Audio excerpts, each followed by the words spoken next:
Hey, work.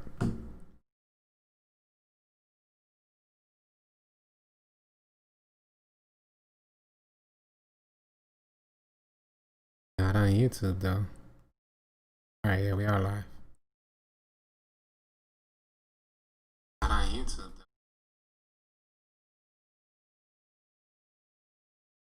I don't know why it sounds so good. It's so good.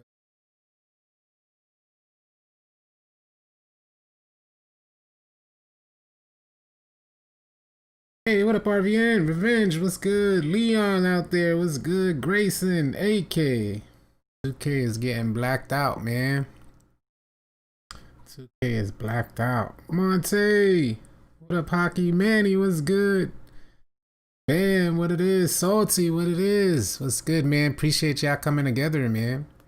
Appreciate everyone coming through, coming together. Shout out to the 62 already in the chat. 2K is blacked out. It's a perfect platform to talk about it, man. Perfect platform to pay your respect or share your feelings. You know what I'm saying? Because not everybody want to be involved. Not everybody, people go to gaming as a leisurely activity. And you're caught up in what's going on. Some people go to gaming to escape what's going on in the real world. It is what it is. Share your feelings, share your thoughts. Oh yeah, please get them likes up if you can. Let's get this live stream out there, man. I appreciate y'all, man. Respect to y'all too, man. Blessings to y'all too, man. You don't need to be so heavily involved to have a thought or an opinion. To have a platform like this and to be able to kind of, there's one thing probably that we all got in common, and that's we play 2K. You know what I'm saying? So whether you're white, whether you're black, whether you're Asian, Spanish, you may have a thought or an opinion. And there's a good platform to say, all right, we're like minds, we share something in common, so let's talk about it.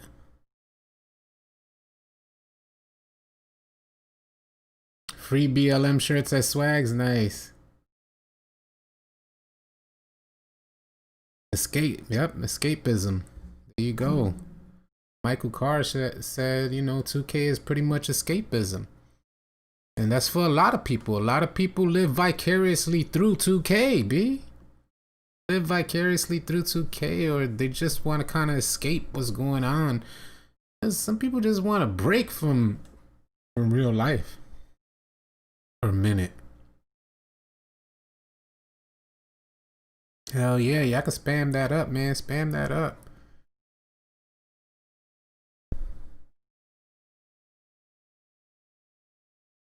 Very true, Cold Cash. That's very true, man. Blaze Bloods, shout out to you, bro. What's good with y'all, man? What's good with y'all? I hope y'all feeling good, man. 2K is going dark. I got the message. I was about to record a video, and then I got the message, and then I noticed some good conversation taking place in our Discord. If you guys are not familiar with our Discord, you might want to join in. I'm not sure. I'm pretty sure I do have the commands. I don't know if I have the commands set up. It should be. Yeah, exclamation point Discord. What up, Kobe? Carlos Peru, what up, man?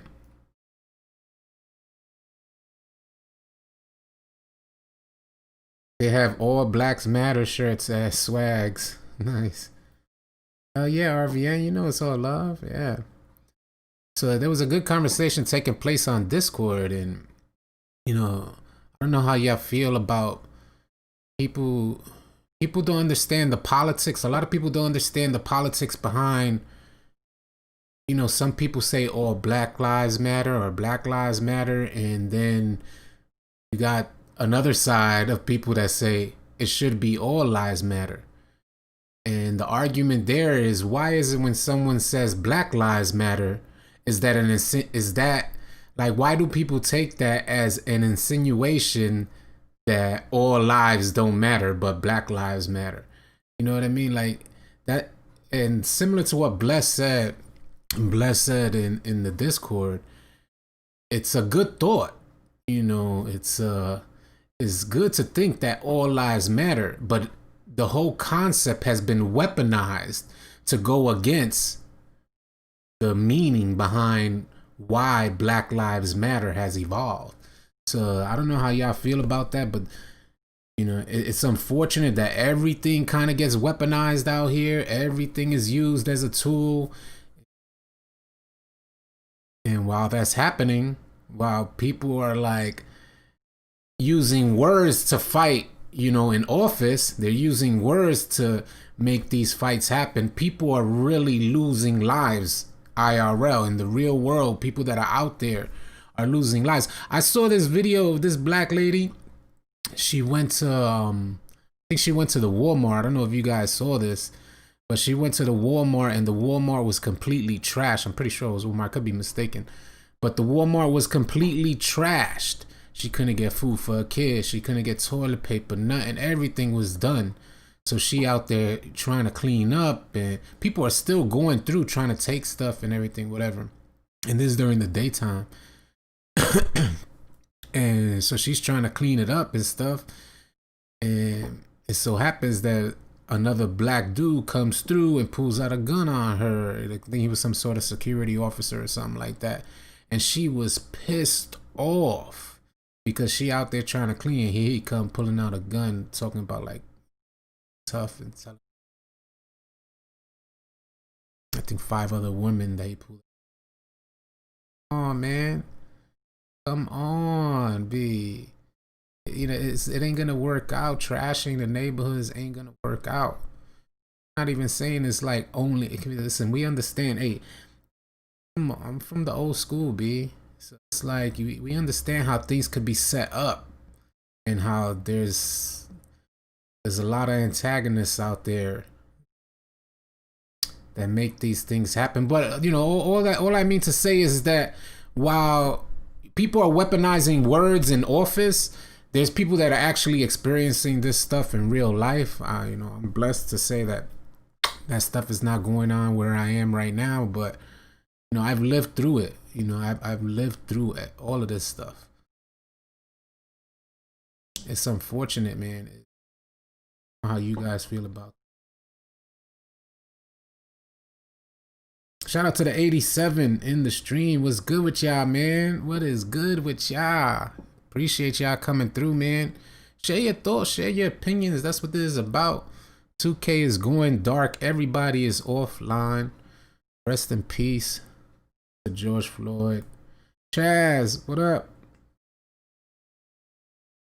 Marching in my park. Hey, that's what's up. The other day, the neighbors called cops on us in our own.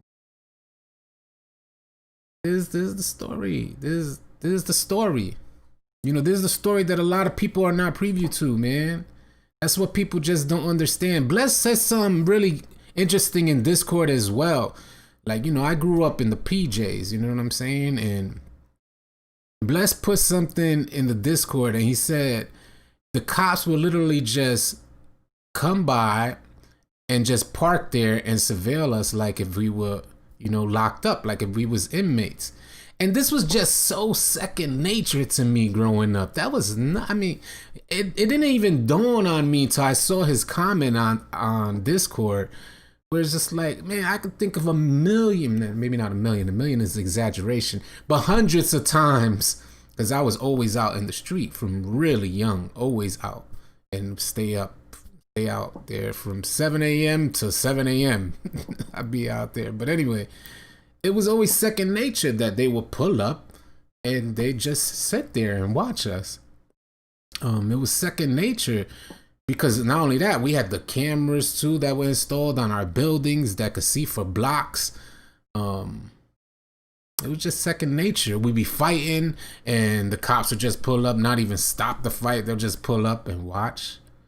Man, I don't know, man. It's unfortunate, but it's true. They watched us like we was inmates, which I didn't even, you know, think of. It was so commonplace. It wasn't even a thought until I saw it. So I actually read the words that they watched us like we were inmates. Really wild. He said they still do that to us. What up, Peru? What's good?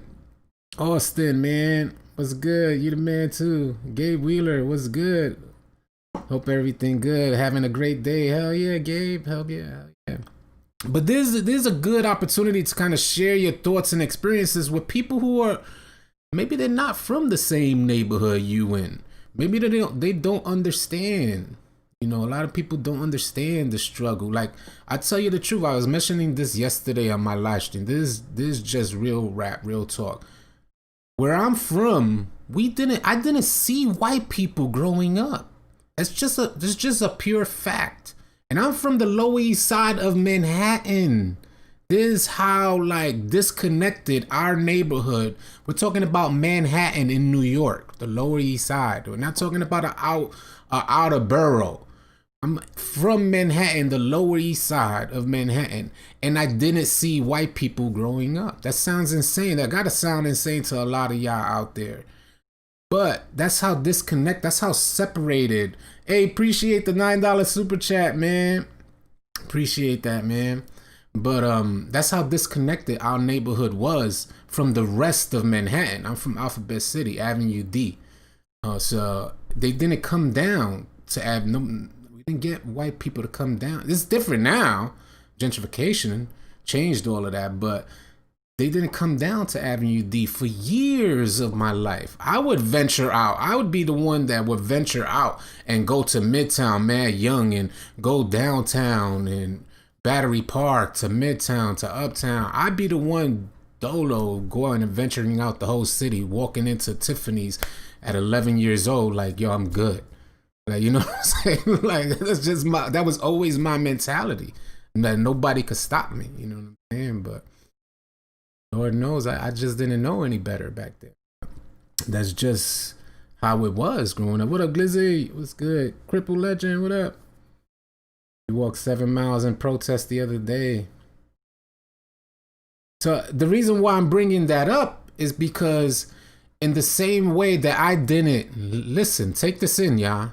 In the same way that I didn't see white people growing up, there's a lot of white people that grow up not even seeing black people. So take that into consideration for a second. The same way that we grow up.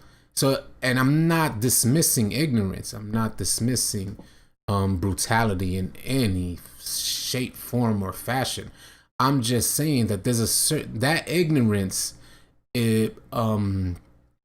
when you get blasted by the media with a certain depiction of a people, a certain way of being of a people, then you take that because you have no actual knowledge of how people interact. Like, you have no actual knowledge of a culture, of a whole culture. You have no actual one-on-one, you know, like that feel for a culture. That ignorance will kind of take over it. You only left with, your brain only calculates what has been given, and what has been given on as far as the media is concerned is not good. So, you know, you take some of these rookie cops and you put them in some of the toughest neighborhoods. I was talking about this with my wife the other day. Take some of these rookie cops from the suburbs who have no experience with black culture, and you put them in some of the roughest neighborhoods. It's almost like it's set up, man. It's almost like it's just all predetermined, because it's not supposed to be like that. You don't take rookie cops from neighborhoods that don't know anything about hood culture or black culture or minority culture and put them in their neighborhood and expect there are going to be some good results there. There ain't going to be no good results there. It's going to be abrasive, you know. You're going to be scared. You're abrasive because you're mostly fearful. And now you put somebody who's fearful, you put a gun in their hand, and then you put a badge and some level of authority in their hand, and now they don't know how to communicate with another human being because they've been fed all of this by the media. I mean, these are my general thoughts. And it's not true that everybody is racist. Don't let that, you young out there and you believe that everybody is racist, you're wrong. Everybody is not racist. It's not how it is. All white people are not racist. All black people are not racist. You know, it's just not how it is. We're speaking about we're speaking more so about a, a time in our history, speaking more so about history repeating itself all too often. Not about people just everybody is racist. You ain't gonna walk around. You can't just sit around, walk around and think everybody is racist. Don't live with that. You don't even want that weight on you. Trust me. Trust and believe. You don't want that weight on you. Worry about you. What up, Michael Granger? What's good, y'all? What's good? Yeah, share your thoughts, man. Share your thoughts and see what the homie says. Zangoose, what up, man? We just need to get past what the media put out and have the ability to think for ourselves and see things with open mindset and hope to eliminate stereotypes among everybody. Yeah, it's true, Gabriel. Yeah. Shout out to Darminius for saying that. Gabriel Roxbury, that's exactly how it happens. Cops in wrong situations. Being a white guy growing up in a mostly black and Vietnamese neighborhood, I saw firsthand hardships that they faced compared to me. It was very sad. Look at my hair stand up. This is Tanner, by the way, saying this. I'll repeat it again. Tanner says, being white, growing up in a mostly black and Vietnamese neighborhood, I saw firsthand hardships that they faced compared to me. It is very sad. Cops treating me differently when they stop me. And it is how it is. I mean, this is the truth. I was used to get it. Ain't like everything was just so second nature. You get stopped, you get frisked, pause, but you get searched and put up against the wall, or get sat down on the, on the curb. It's all second nature, man. And then, no, it's crazy that when you're young and dumb, you don't really see it. We're more conscious now because of, online, because of, the way we're so easily able to connect. But when we were growing up, it was just our world. We didn't have an extended world. My world extended when I extended myself and went and ventured out into the rest of the city. But we didn't have the opportunity to have an extended world like that, like we have now.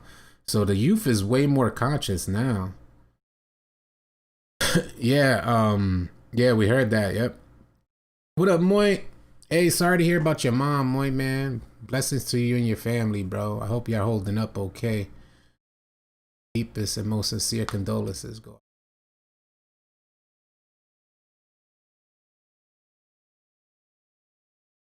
Sauce, what up? Goody, what's goody? Sean Andrews out there. It's good, y'all. I figured we get this stream going, let everybody get on. Let's give shout outs to the homies. Battle Rap Encyclopedia. Stay safe, everyone. Don't commit crimes. You can't vote with a felony. Hell yeah. Look at that. That's real rap right there. Battle Rap Encyclopedia. Sharing that real rap. Nice, man. Growing up in NC, I have to deal with cops and KKK. Always head on a swivel. I'm in NC right now. Hey.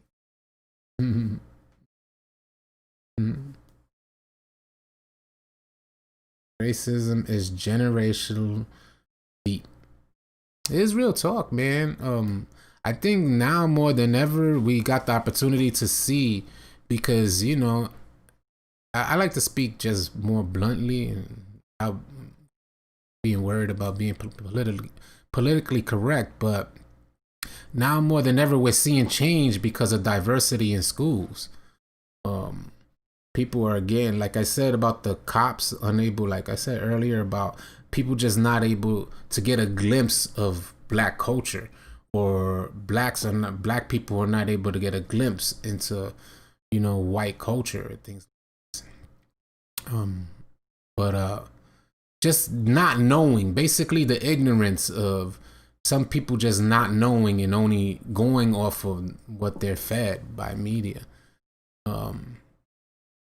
And I think it's the generation, as far as racism being generational, and that's how deeply rooted it is.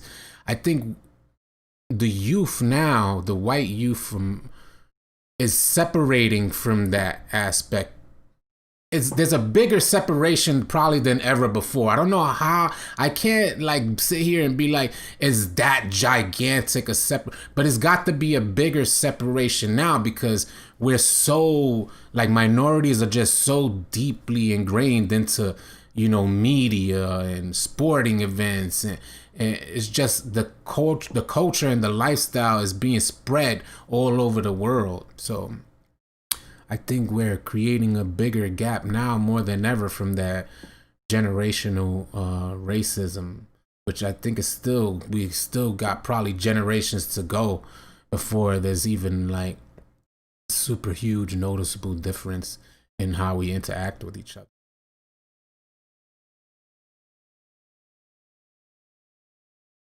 The problem is everybody makes everything black and white. This group is bad or that group is bad. There's a whole lot of gray areas. That's a good thing to consider. You know what I mean? Gray is like my favorite color for that same reason. Gray is a safe ground, and hopefully this will be considered like a gray area platform where people could kind of share what they're thinking about all of this.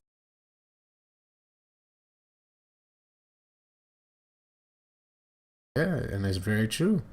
We're different in so many ways, but we aren't that different in the grand scheme of things.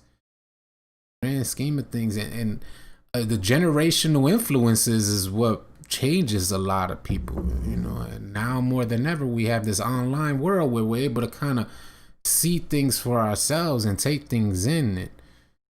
Too many stories to tell from growing up, man. What up, Taurus? What up, Play Well? Like getting pulled over for no reason and just my black friends getting searched. Yeah, you ain't lying.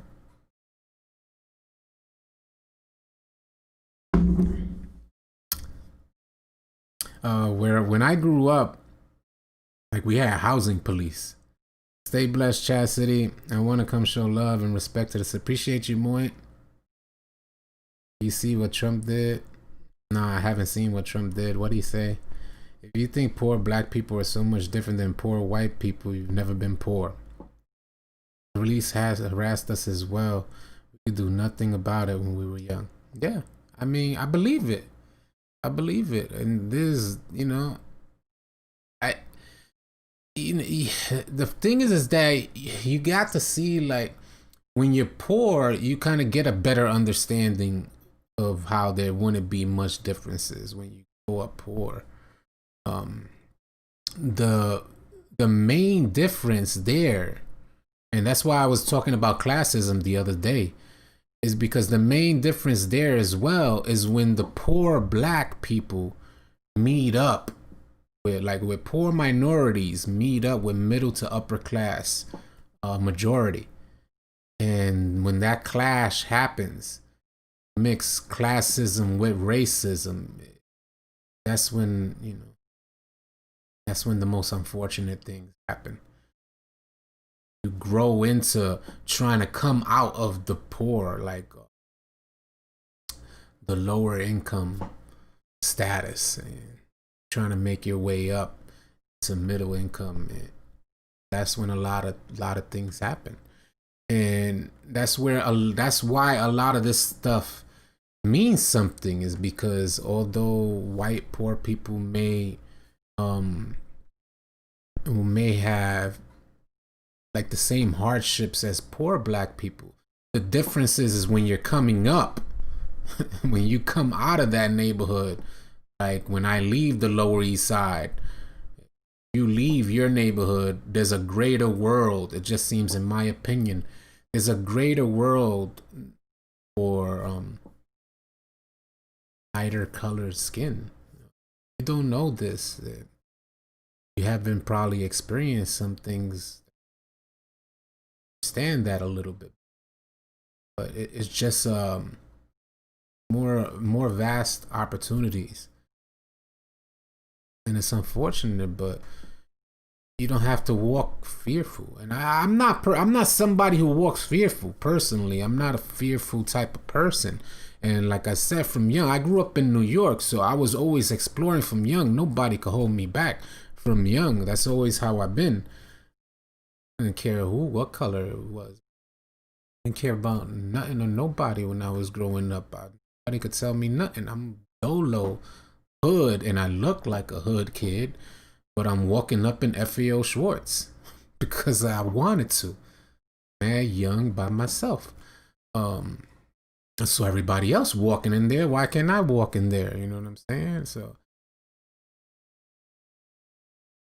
you know, it's just different.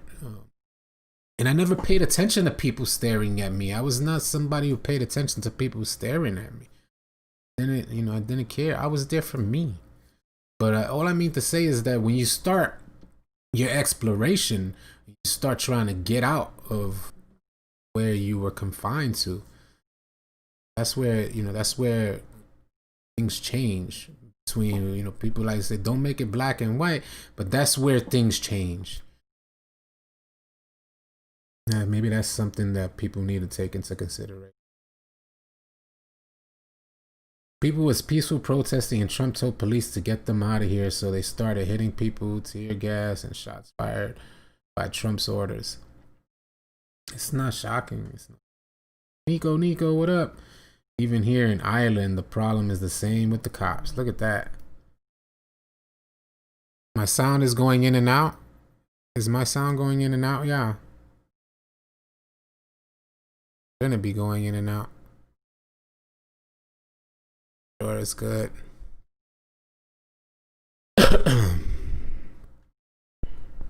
Philarican. The sound is good. All right. I guess the only thing that upsets me a little is that these movements only happen when there's race involved. The levels is good. Appreciate y'all. Appreciate it, Tanner. Sounds good to me. Blessed. All right. Oh, the sound is fine. All right. The sound is good. Appreciate it, Miles Jones. I mean,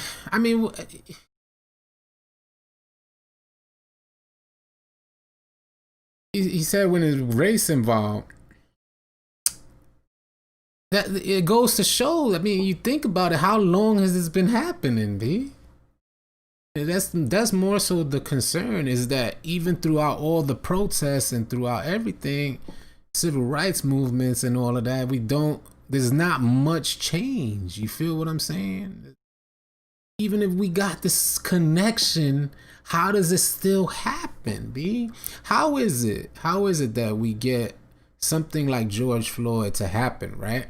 Mind you, the culture's ingrained in everything right now. You can't put on the TV without seeing a commercial with some sort of hip hop culture type of thing. You see black people in commercials. You see minorities damn near everywhere now. Why is there a thing like George Floyd happening right now?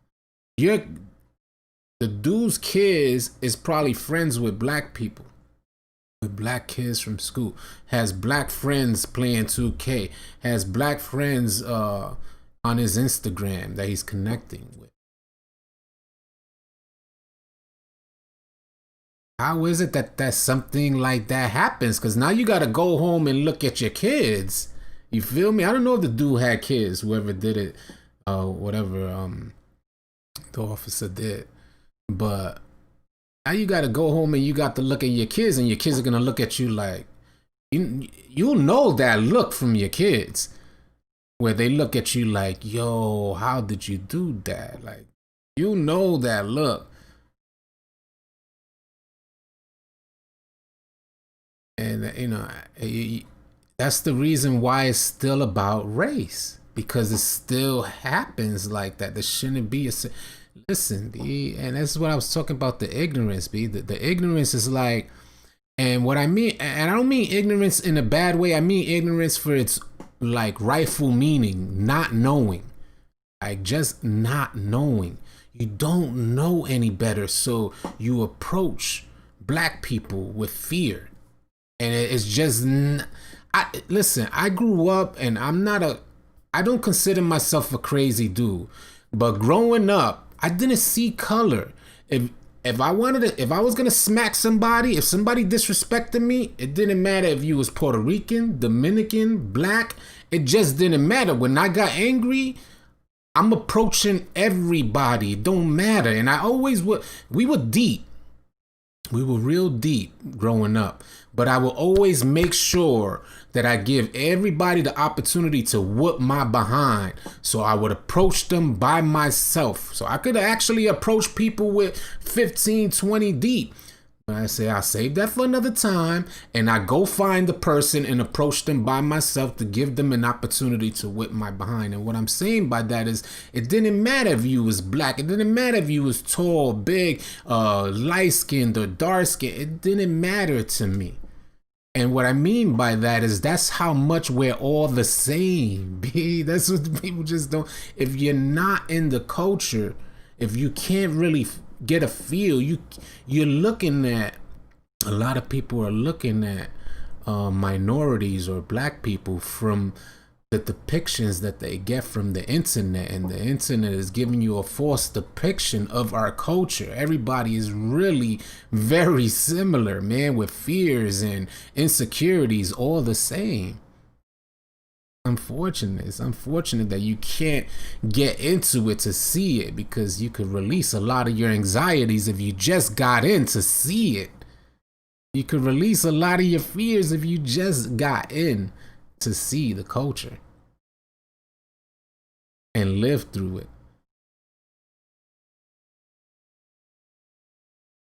There is a global systemic evil people and sin problem. Same, bro, never looked at anyone as a color. Always had friends of every race and religion. Always treated the same. I looked at things we had in common instead of things that disagreed on. Why wealthy people with influence have to start getting involved and speaking out against inequality and oppression. But you know, the problem, and this is where things lie in that people don't really take into consideration, like greed, right? We know we know America's known for greed, right? Like when is like enough money enough? You know what I mean? Like, so you get wealthy white America that worry about losing sponsorships or connections with these generational.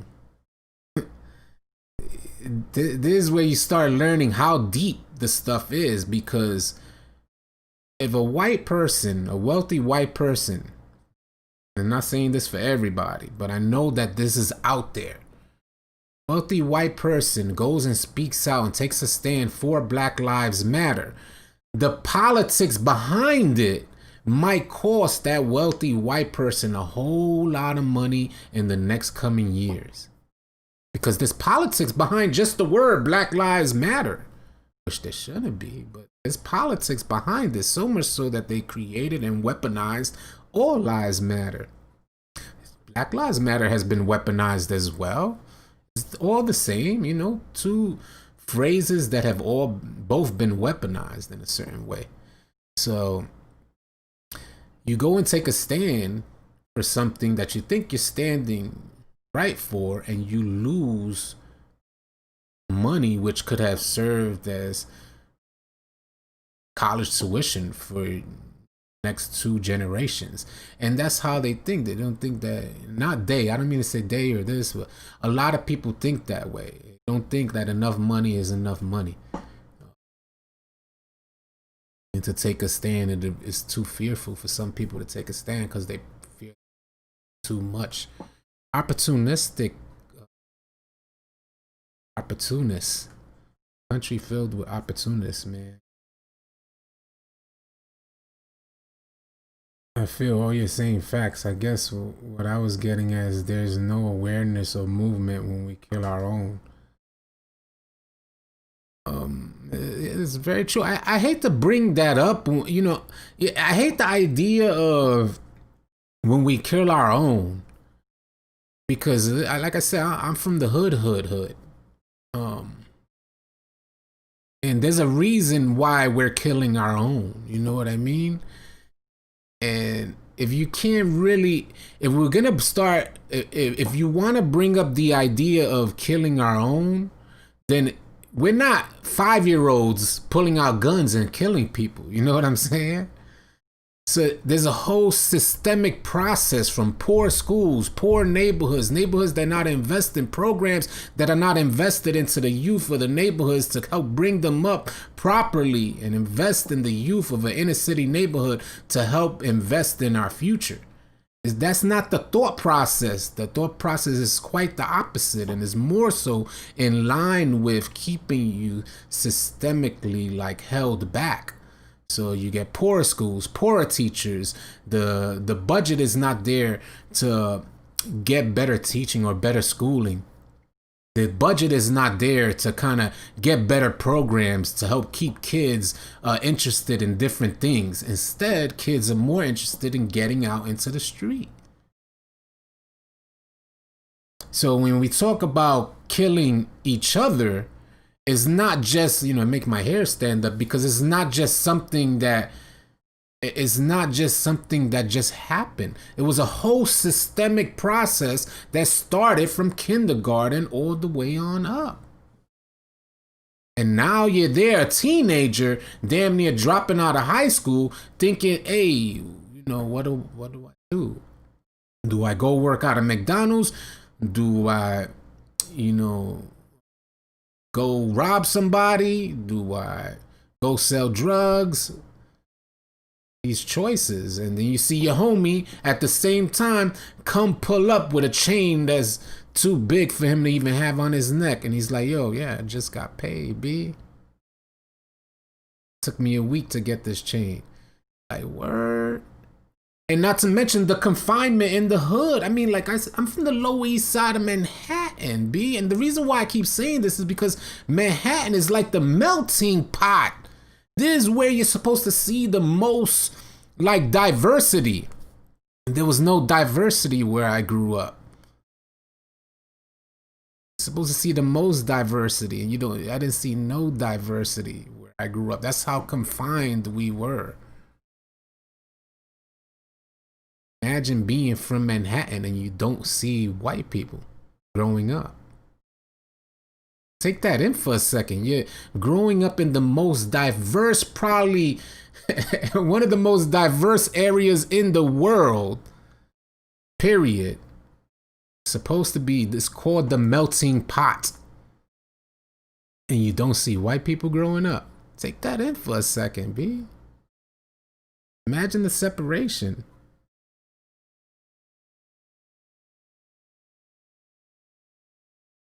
2 months into 9th grade, I got kicked out of city public schools for aggravated robbery and assault. It was my choice to go that dumb stuff. I regret it. Hell yeah. Yeah, exactly. Skip and Tosh. Yeah, take it in. Take it in for a second. I would, like I said, I would venture out. It's not like I didn't see a white person at all growing up. I'm just speaking about my neighborhood that was like boxed in, separate away from the rest of Manhattan. And we're talking about a span. You could go through the whole East River. And we're talking about blocks upon blocks. Listen, the 3 projects alone that were connected with me span about 21 blocks. These are 14-story tall buildings. 21 blocks of 14 stories tall buildings. Some of y'all in different states don't even have 14-story tall buildings.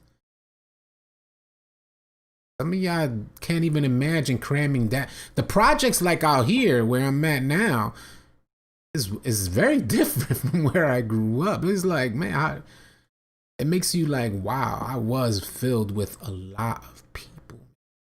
And we were all confined, and they kind of really just boxed us in here.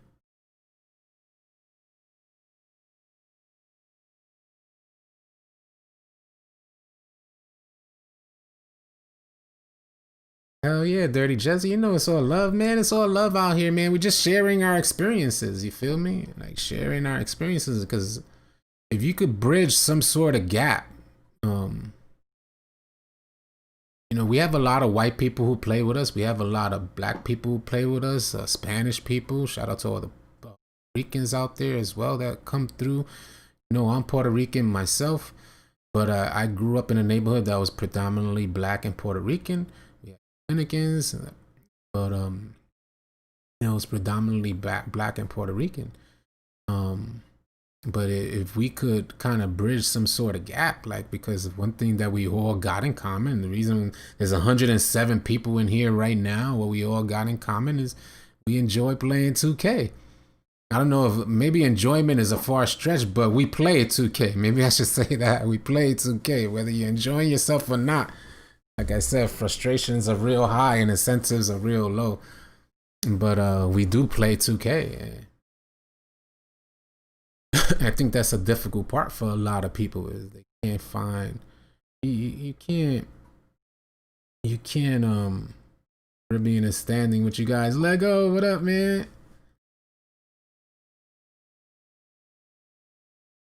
Can't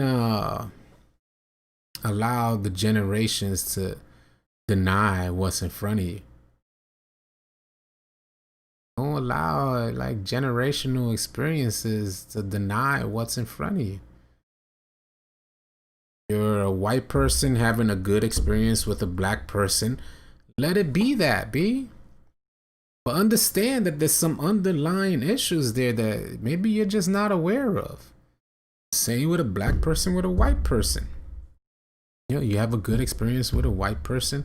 Let it be that, but always got to be some respect for the underlying issues that brought us to the moment where you could have that one good experience, because back then there wasn't even an opportunity to have that good experience, and now at least we have an opportunity to kind of see each other.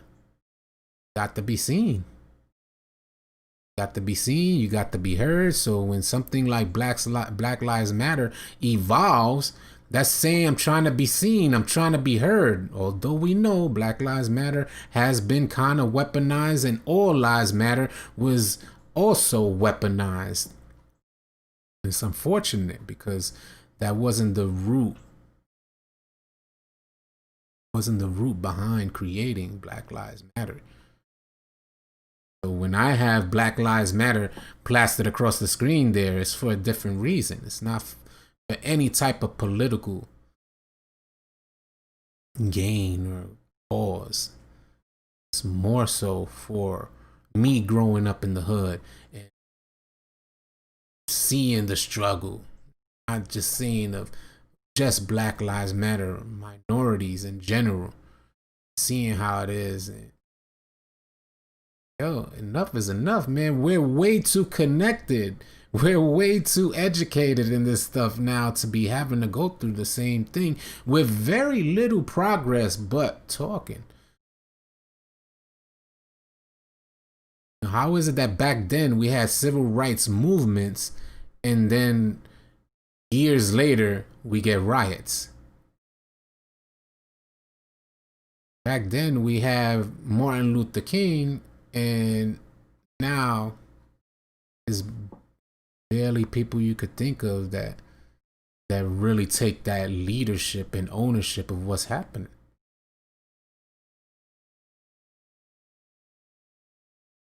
My kids will never know what it's like to hate someone for race or religion. Yeah, there you go. Look at that late night. That's very, very true. I came up in the PJs of Cincinnati, Ohio, so I feel where you're coming from. We didn't see white people in our area, didn't know. Yeah, appreciate you, Will. Oh, real.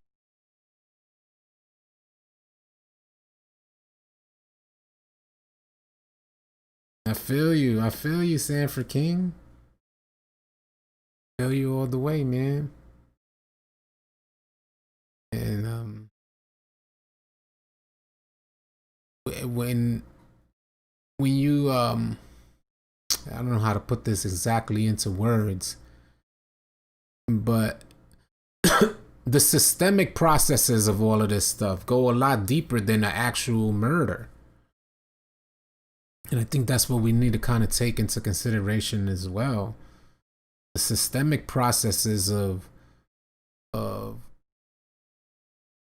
racism and classism go a lot deeper than actual physical acts.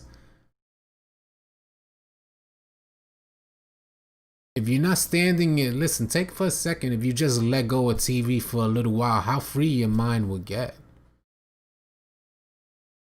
If you take more control of what you allow into your mind, there's not no corny stuff. I'm not trying to be no corny dude. I'm just saying there's a process that I've practiced, and my wife could attest to this. I've practiced this for a long time already, where I don't allow media into my mind. I don't allow certain things to come in and influence what's going on. I've lived long enough, I've lived through enough to kind of develop theories and opinions and how I want to live out the rest of my life. So if we take in for a second what we allow into our mind, and we don't allow any of this media stuff into our mind, you'll see things a lot differently, B. Start seeing things a lot differently, and that's when you know, like, things just haven't changed. If you understand the systemic processes behind things like media and, you know, free Bill Cosby, B.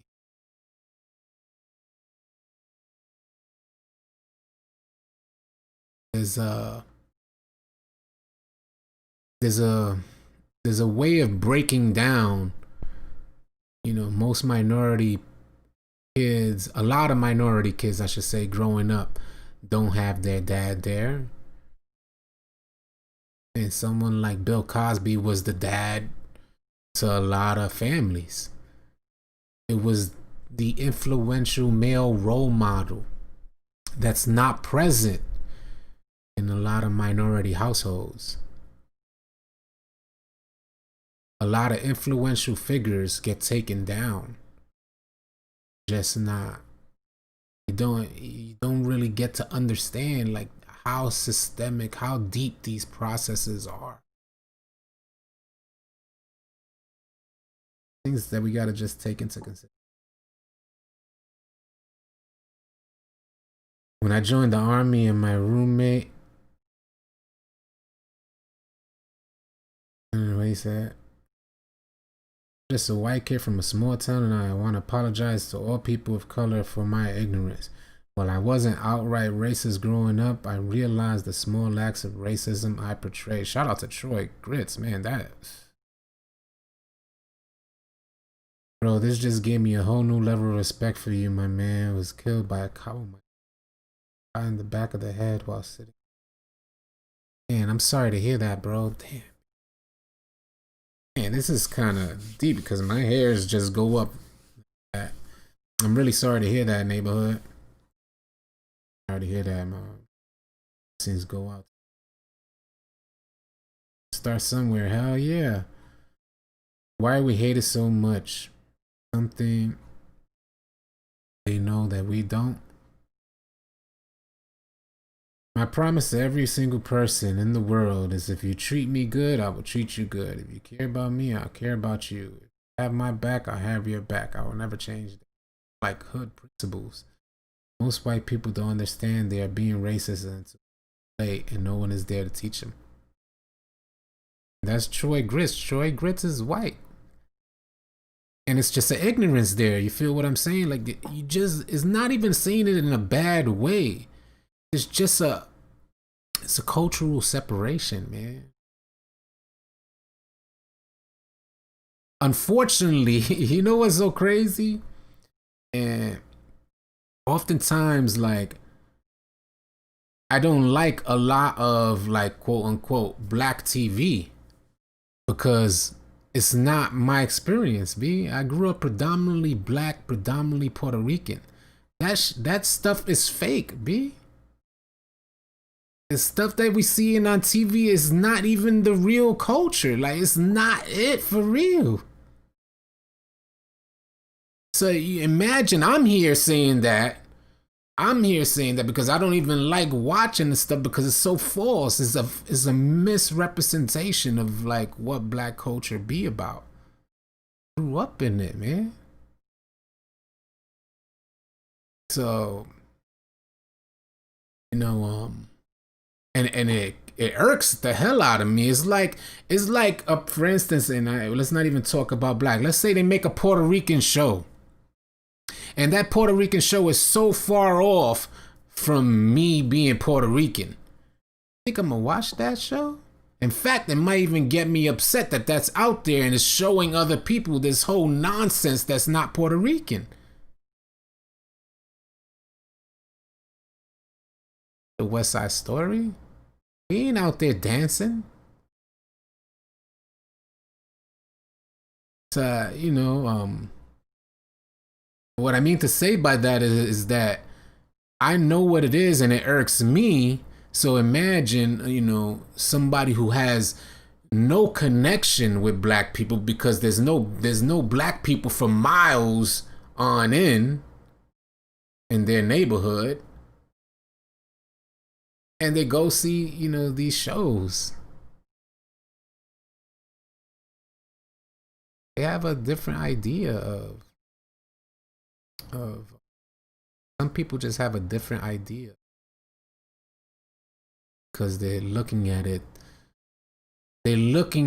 through someone else's production lens. And that's what people forget, that what you're seeing online is a production, is an artwork. It's someone else's vision of what people are. It's not your vision, man.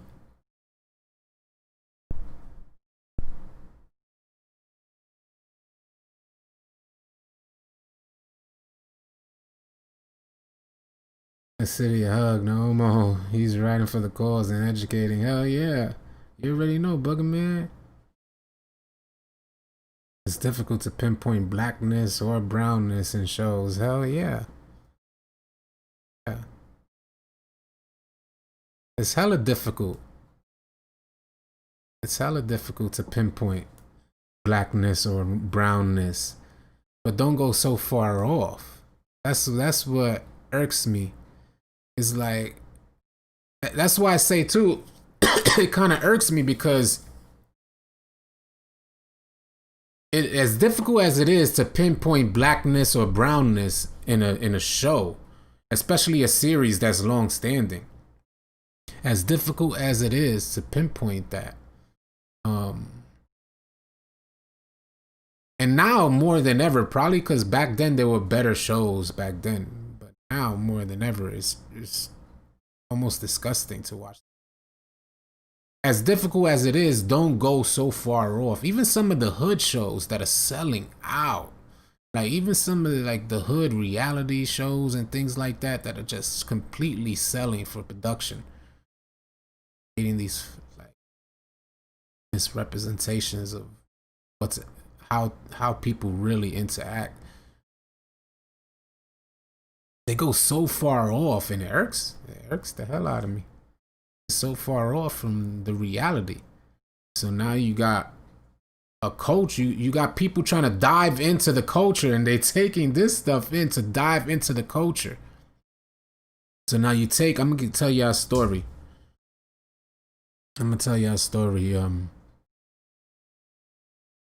And this to kind of let you guys understand, like, so you can really take in how cultural differences could really get you in trouble. Very easy.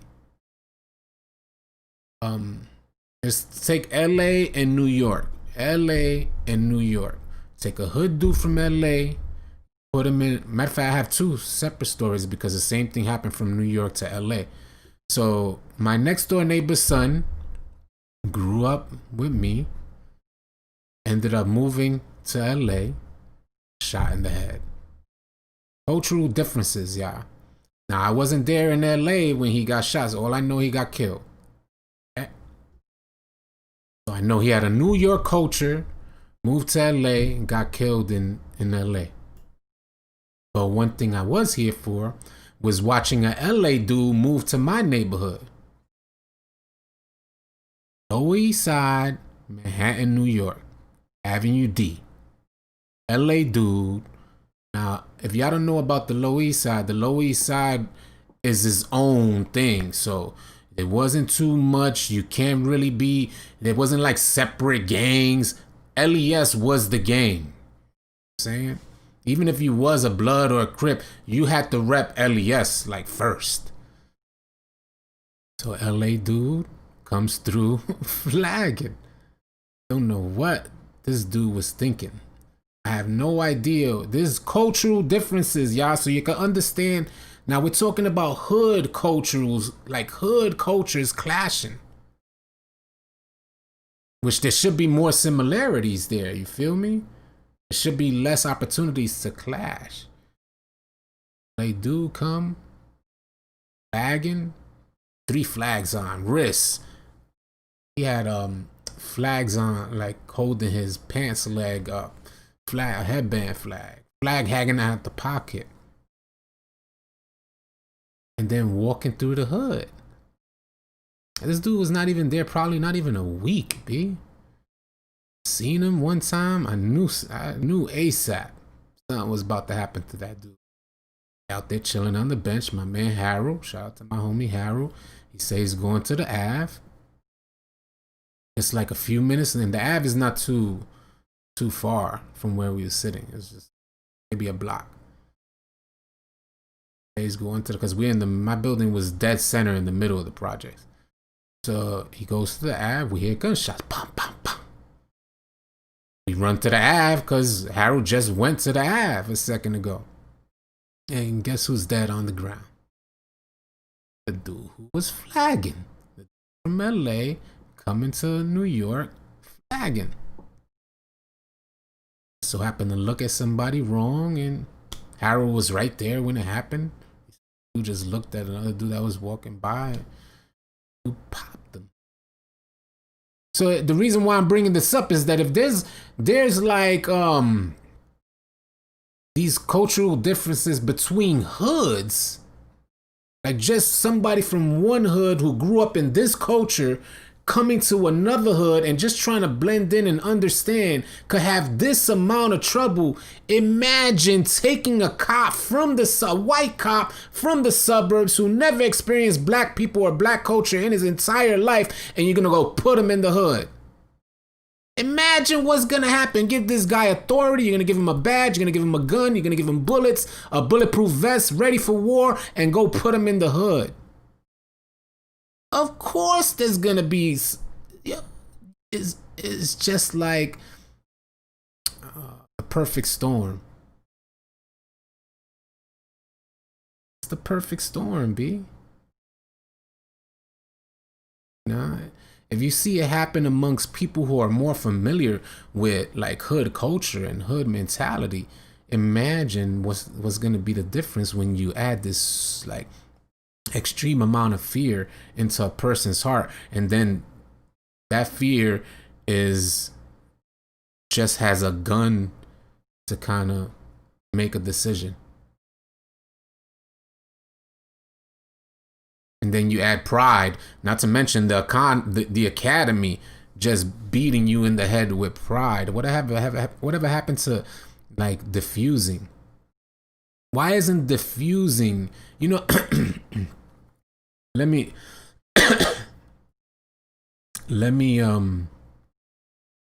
tell you something. You know how they saying that, you know how I was talking earlier how they weaponize Black Lives Matter, just the words, how in office people, politics weaponizes these words, and they weaponize all lives matter. Why isn't diffusing situations, why isn't that used as a weapon in the academy? Why is it when you're going through your training, why isn't like psychology and things of this nature priority for becoming a cop? Understanding the mental, understanding mannerism, behaviorism. Why isn't that like part of the whole process for becoming a cop?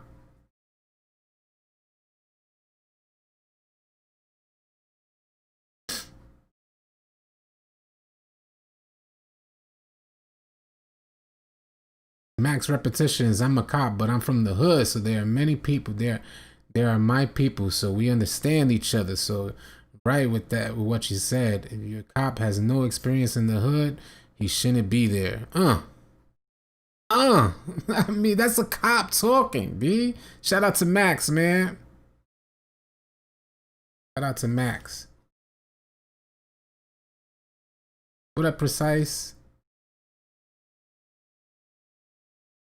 Questions.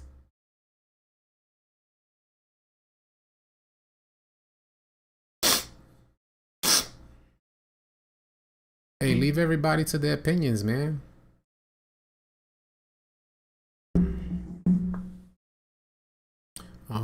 You gotta understand that when some people, just because the media and offices have weaponized, excuse me, have weaponized these words, Black Lives Matter and All Lives Matter, doesn't mean that every single person who speaks it understands the politics behind these words and how they've been weaponized. So some people might really feel like, yo, all lives matter. They don't not thinking about like everything behind it. Why did all lives matter even come up?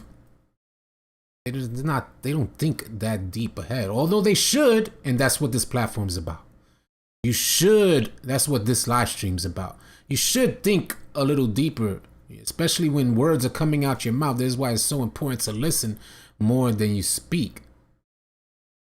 So you get to a point where what you're speaking has some relevance or value. But, look into it before you go preaching all lives matter, before you go preaching Black Lives Matter. Look into it a little bit. So there's some underlying factors, the same reason why this is all happening in the first place. If you go speak something that you don't know about, if you go put your nose into some that you don't fully know about, you can get yourself in trouble. It's the same thing as racism, man. The same exact thing. Go put your nose into something you don't really know about, and you're gonna get yourself in trouble.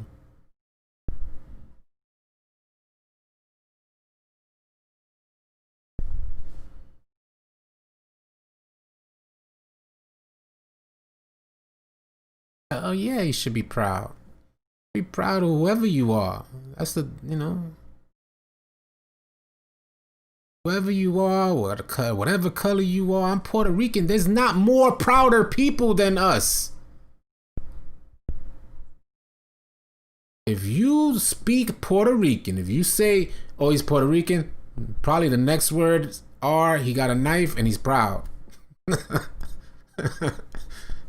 Yeah.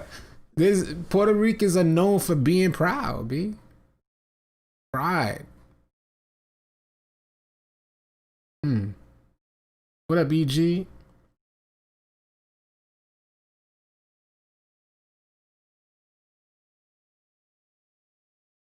That's exactly right, Booger Man. That's exactly right. That's exactly right. I got a flag on my car. You're exactly right, Bless. It's hanging on my rear view thing. Or Puerto Ricans have a flag somewhere. But yeah, you should be hella proud, B. Max repetition. A lot of cops are very insecure people that have never tasted authority. Max repetitions is a cop. He said a lot of cops are very insecure people that have never tasted authority. So now they got a badge. They want to instill that power, and that's the issue.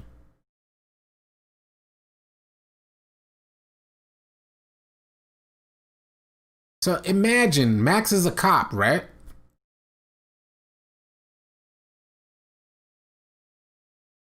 Said they're insecure and they want to instill that authority, and that's the main issue here, which I believe that's a huge part of it. I believe that's a huge part of it.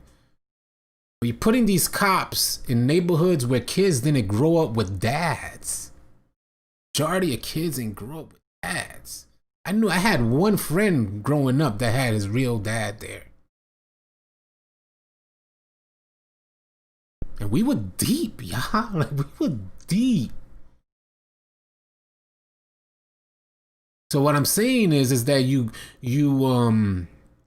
You take these authority figures that are not even like, whether you're white or black, whatever, a cop, take these authority figures and go put them in a neighborhood of kids, youth, people that didn't grow up with dads, or so they've been making their own decisions. Mind you, I was out my house at 16. I was paying rent.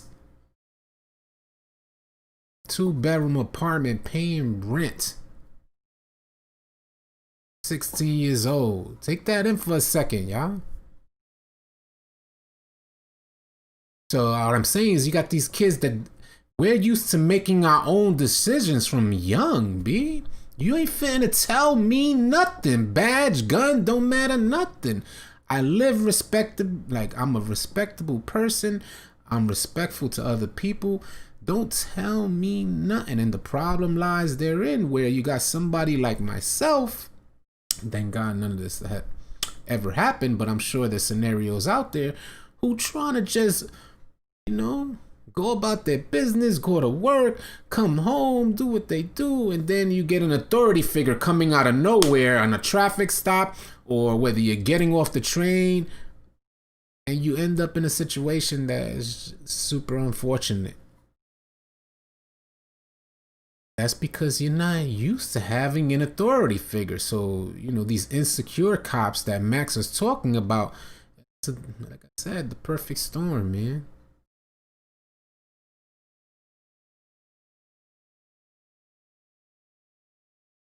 Authority, authority is supposed to be just that. It shouldn't be insecurity in authority. Authority is lead, be no room, but the reason why there's insecurities is because there's no education, man.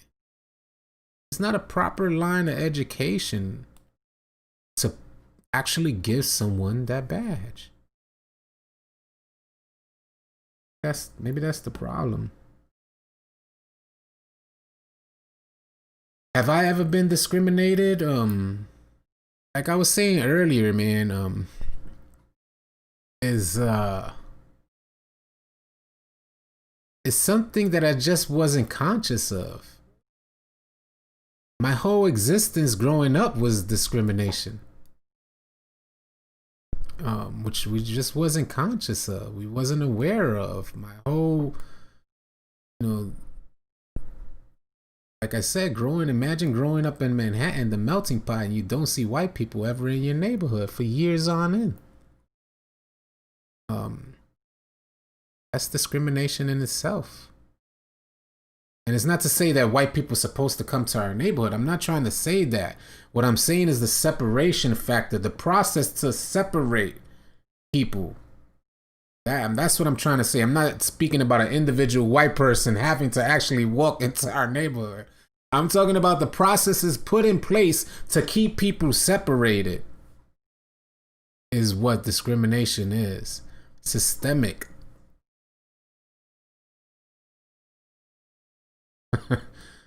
Oh man, beautiful thing, man. Beautiful thing. It's a beautiful thing when you educate yourself. There's a great book called The New Jim Crow that you guys might want to check out. I got it there. I have a lot of books that we could go through.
too much because then I'll get off track.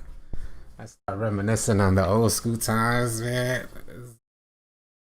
Has anyone watched the commitment speech by Eric Thomas? I haven't. There's a wealth of his speeches here.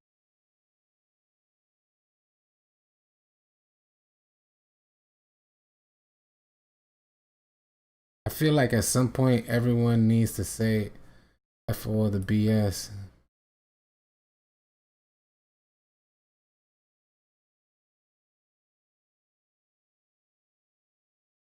I'm from Brooklyn. I always thought it was funny how we're supposed to be the most diverse city in the world. Ain't it? People don't understand.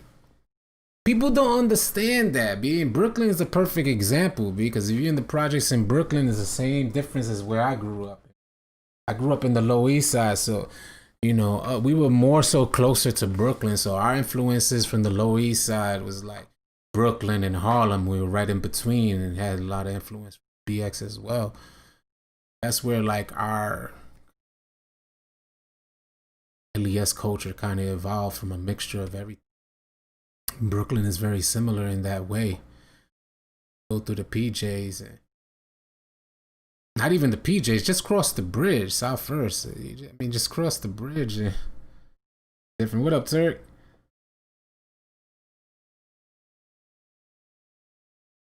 I think police should be educated on what neighborhoods.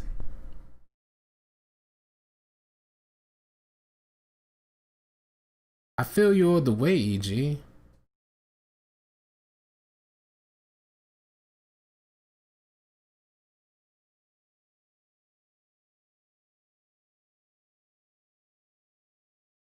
Appreciate you, Caribbean. Coming through, man. I think police should be educated on what neighborhoods as far as race, religion, culture, etc. So maybe they can have better understanding and go. Shout out to you. You don't know it until you see it, man. You just don't know it until you like see the difference, you know. Telling people like, and things that I don't, until we start talking about this stuff, this is how I live my life. Like, I don't let this stuff cloud my mind. I don't walk around with hate. I don't walk around thinking like, you know, it's unfortunate that these circumstances happen and they still exist, but I don't walk around thinking like, yo, I was a victim or I am a victim. I never be. And the reason why I'm bringing that up is because I'm thinking of times as I'm reminiscing here with you guys. I'm thinking of like times just being in the hallway, young. I was talking about this the other day on live stream. Young, we would play in the hallway sometimes. Cops just coming out with guns on us.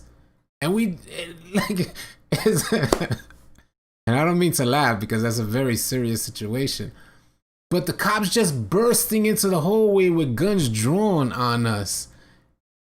And it didn't faze us. We just ran. And the cops couldn't catch us. Too slow and chubby. We skipping down like whole flights of steps. But just think of that, B, because do you know how upset if I know that it's my kid running from another man pointing a gun at him?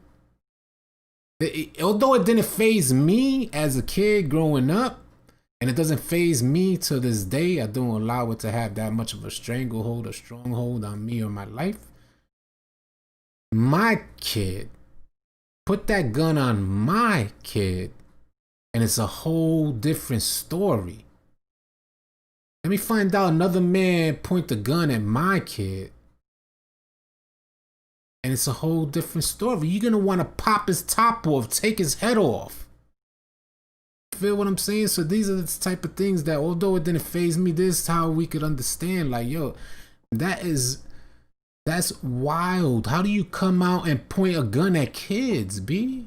You're a grown-ass man, bulletproof vest, flashlight, mace, all this stuff, but your choice is to put a... You know how kids sound in the hallway. You're a grown man, you know how kids sound in the hallway, B. And if you don't know, that's the problem that the homie Max was talking about, EG was talking about. If you don't know, that's the problem with what's going on with putting cops in neighborhoods that they just don't have no understanding of the culture. Because you could put me in any hood. I lived in countless hoods in New York City. I spent years in the Bronx, years in Brooklyn, grew up in the Lower East Side of Manhattan. I lived in Queens.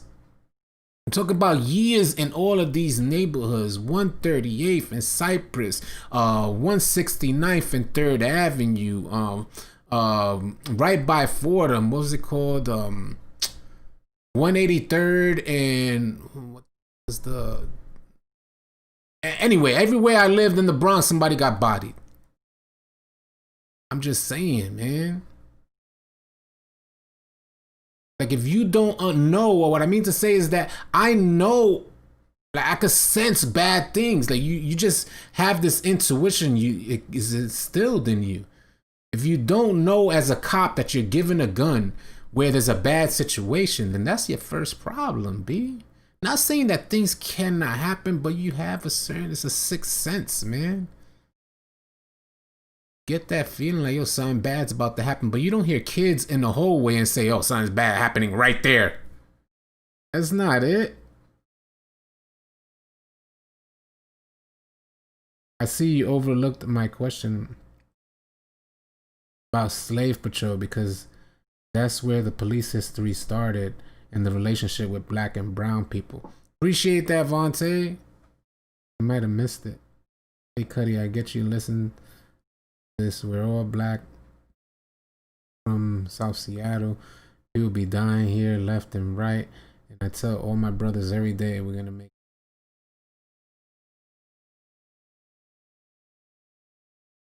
Maybe cops watch too much TV, Amanda. Maybe it's true.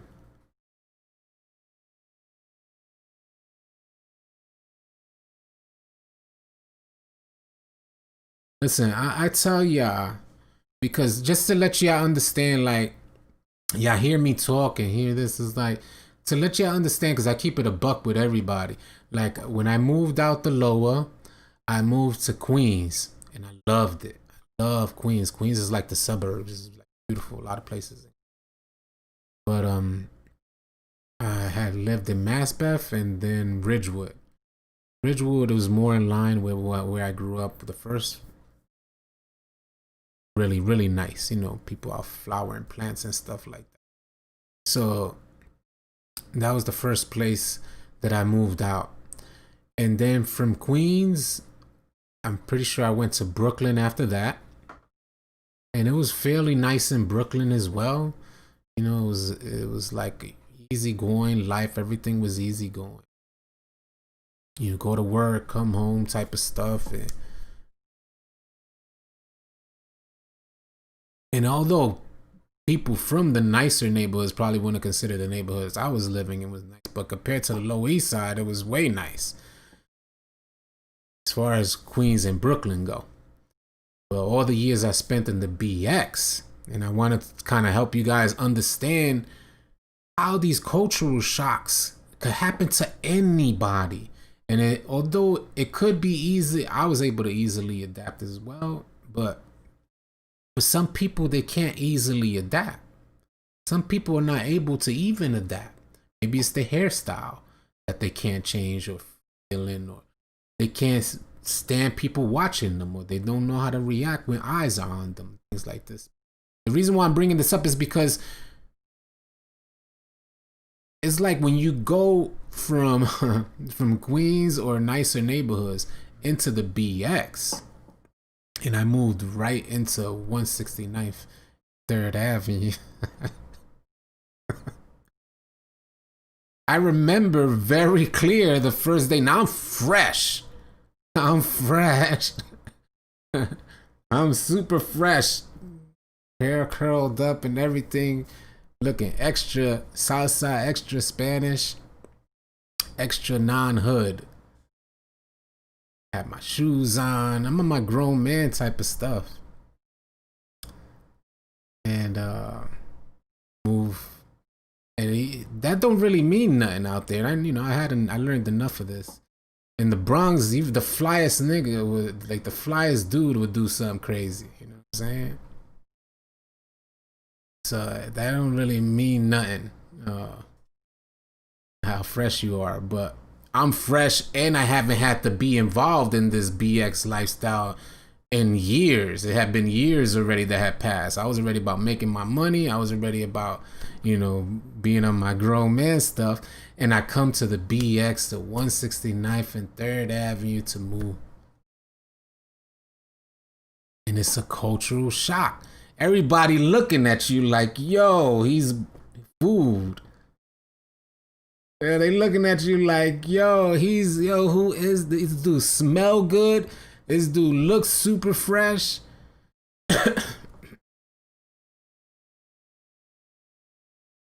And it wasn't really that I was clean or nothing like that. It had nothing to do with it.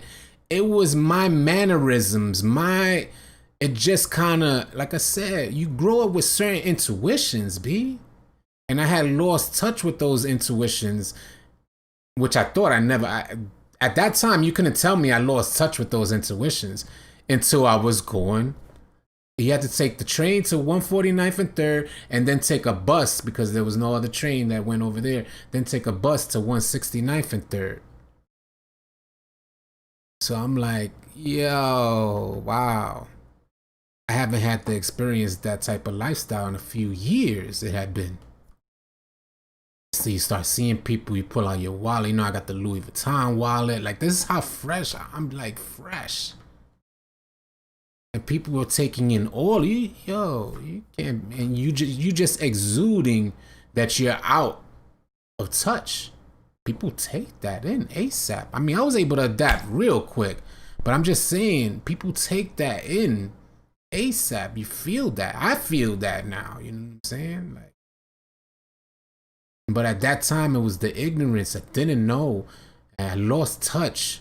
And then I'm there, and it was like, and I'm thinking I'm good everywhere. I already had that all city mentality. I'm good everywhere until I go back, and it took me back to my Lower East Side days. Like, as if I was taking the bus through my old neighborhood, how would this dude look to me?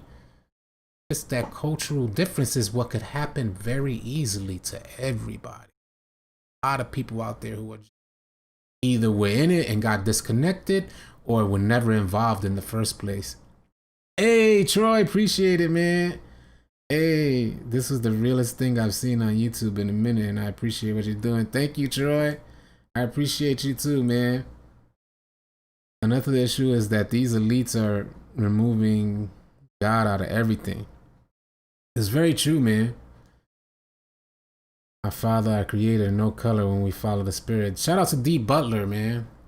Shout out to D Butler, because this whole stream I haven't even mentioned like God and how much of a difference that makes in a lot of people's lives. And it's unfortunate that even politics gets involved in religion. But I don't want to go down. I really want to go too deep. Yeah. Peace to you too, Kingdom Kid. And out there, what do you say? I do what I had to do and take my kids and go home, bro. I don't do no clubs, none of the street stuff anymore. Hell yeah, EG, I feel you all the way, man. If you grew up like the way we grew up, man, we would go to those clubs super deep. Know the vibes. But yeah, man, how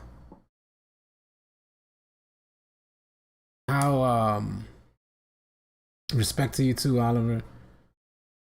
It's true, man. I feel like God is getting taken out of the equation a lot of the times.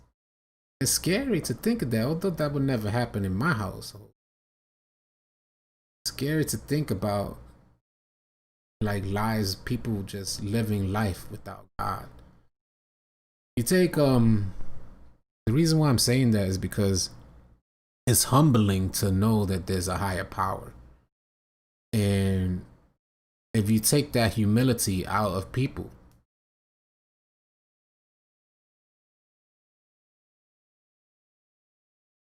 they tend to overexert themselves.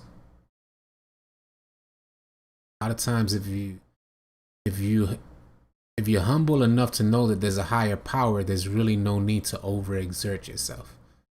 Overexert your responsibility, overexert already just know that there's a higher power out there. You will, a lot of your insecurities will be resolved.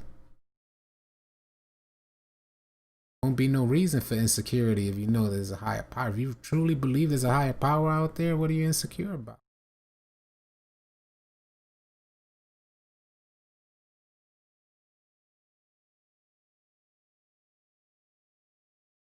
Hell nah. My respect to you, dude.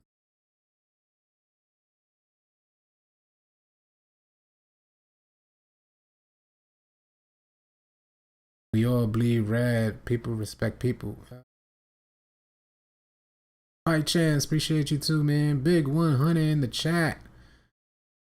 Shout out to the 1999 super chat. About humility, love God, love people, peace.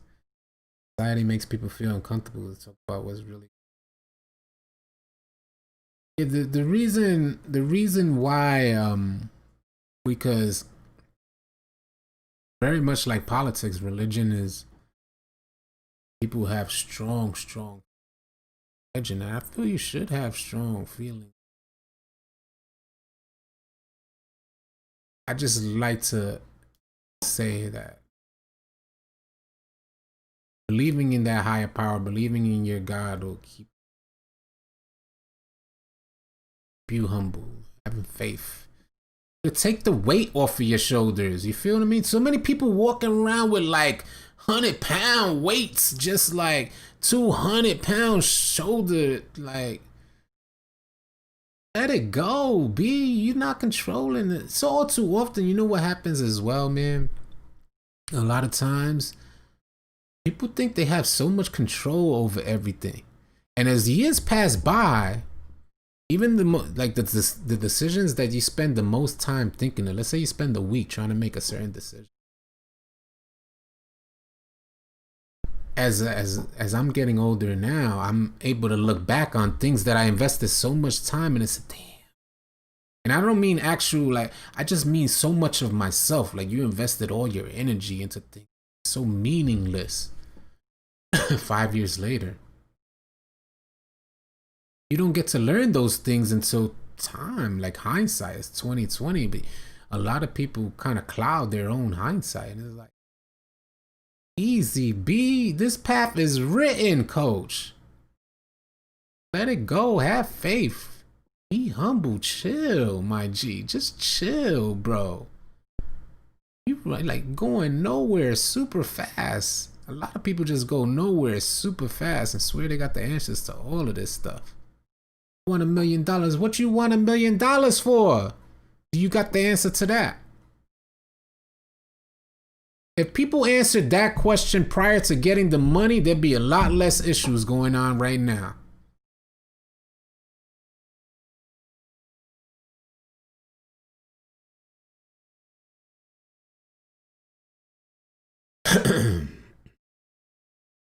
But we have to teach our kids what our parents. They said, just witnessed an 82-year-old man getting tackled in the middle of the street because he had a Trump hat on.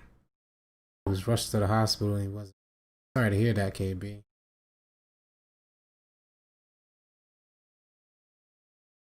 I remember once a kid, me and my mom dropped Pops off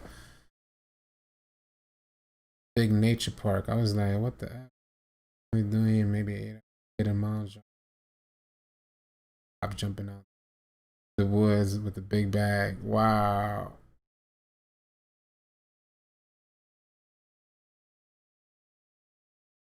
Has been made in the new generation, not necessarily rebelling against their ideals, but learning. Bam. Oh yeah, I think the same thing. A lot of changes, man. A lot of changes have been made. I know that was for late, EG. I noticed. Nah, you good, EG, man. You good, man. Y'all speak, man. Yeah, to speak. You know we all about chilling out here. You know we all about chilling. I should be making some more coffee. Damn, we going on. Yeah, we're going on 2 hours of this. Can you believe that? We're going on 2 hours. Religion is a man-made concept. I'm talking about spiritual faith. You know what we feel when we pray to the higher power with tears. Feel that. That's God. I feel very similar to that, D. Butler. I feel very similar to how you phrased it. And I think a lot of youth, you're young, you're in the stream right now. You may not have been presented with the opportunity to have like the utmost faith. What I can say is that you are going to be presented with opportunities to have the utmost faith. Life humbles you. Life humbles everybody in one way or another. Whether you show that, you decide to show that or not, that's really on you. But one way or another, life will find a way to humble you. Some people hide behind closed doors, their humility and tears or what. Some people live in their humility. One way or another, it will humble you. You gotta take that in. Some people are not really comfortable with living humble. You know what I'm saying? Some people they find it as weakness. I've never been weak in my life, ever. And not to say that weakness is a bad. It's not. It doesn't mean to say like I consider myself that I could be humble, still working on humility every day, but just, definitely not as arrogant as a lot. Where I have so many stories laid for I messed up childhood and my teacher.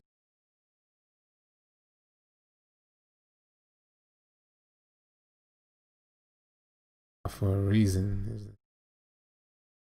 That would be dope, Krista. I mean, that would be dope if there was. Stream should include talks like this all the time. It would be dope. I mean, I would like to lean towards stuff like that. You know what I mean? Like, it would be nice. I wouldn't mind that at all.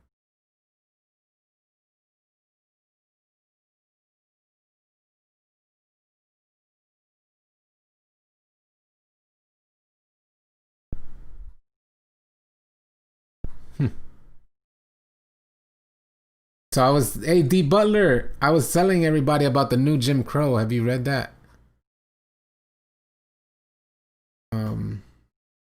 About systemic kind of racism. But I'm talking more so about how breaking families apart. Hey, welcome to Rookie Everett. It's true, man. Is there room? You know what I mean? Like, is there room? When things like this happen, is there room to be stronger together? And, when you out there and you're thinking about hate and things. Max Repetition, appreciate you joining as a member. Hell yeah, you'll like it, D. Butler. Is there room? I believe there's always room.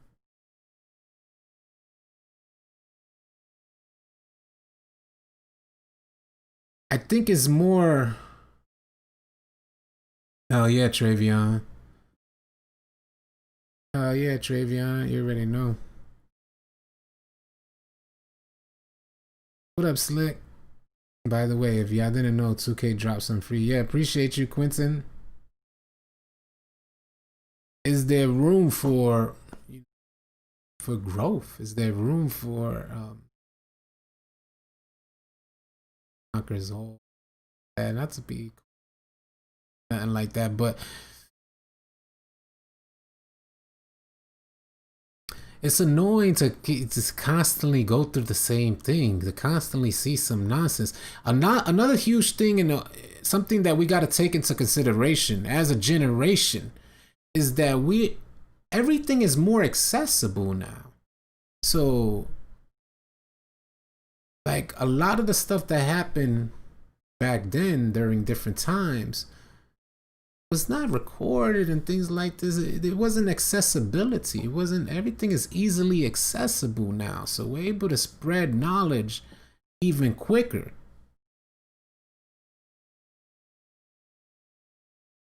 Which makes it more frustrating that there aren't bigger leaders out there. You know what I'm saying? Like somebody said they need a Black Lives Matter leader. And it makes it more frustrating that there aren't bigger voices out there because it's so easy to share your voice. It's so easy to kind of get on and say, yo, I'm finna share my voice. I don't care about the repercussions, man. Shout out to Charlemagne, man. Charlemagne from the Breakfast Club went crazy. You see what? Appreciate it, Sim Sports Gaming. Appreciate you joining. Charlemagne from the Breakfast Club said, I don't care about my platform. I care about my people. He just went no holds bar.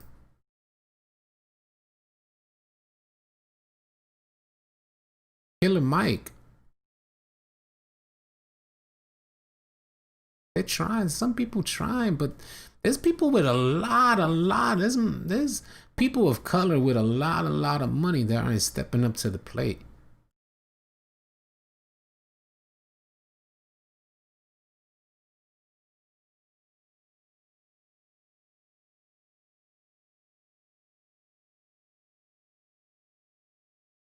Once, which is attention. He don't, you know.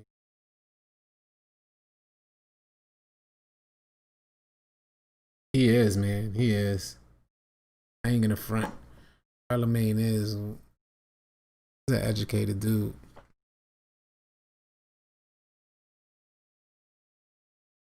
He kind of gets you off guard. He seems to kind of get you off guard with his antics.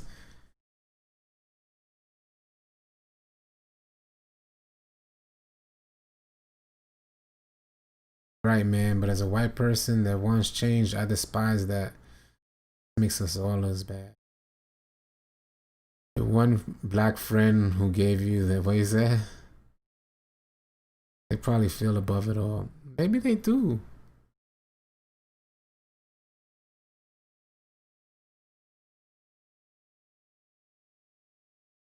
It's true, late night. They ain't got more money. Start another Black Wall Street, yeah. Not who they are deep down. Listen, think about it. I try not to I try not to because it's so easy to have a voice, right? It's so easy to share your voice. So I'm not knocking these dudes who got families. They got hella money, but they got families, and I'm not saying that they need to be involved, but it's so easy to have a voice. So you don't need to go out and protest.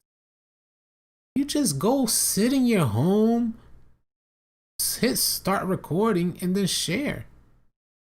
And this should be like why isn't this like the new wave? Share. But let you go and drop an album, let you go and start a new TV show, let you go start a new talk show, let you go have a new movie coming out. You're on the late show, you're on the late night show, you're on the radio doing promos, you're touring. So you understand the processes for something like that to help you get more money in. But principles and stuff like that, for me, I don't think you could hold some. Money has never been like, and I think that's where the most success comes to people like who don't. I don't want to start judging success, but I just have a different aspect of success, and I never put money as the end all be all for me, and it's just been blessed, man. Let's just say that. No, I don't think you could hold me back from sharing some of that stuff, no matter how much money I would ever get. I think you'd be able to hold me back. Yeah, five minutes. You feel me, Gauzy? 5 minutes. Yeah, each celebrity to get 5 minutes of their day. Each celebrity go and get 5 minutes. And not 5 minutes. We're not talking about 5 minutes over one like unfortunate occurrence. Not over for one, situation that has happened in our country. We're talking about 5 minutes a day.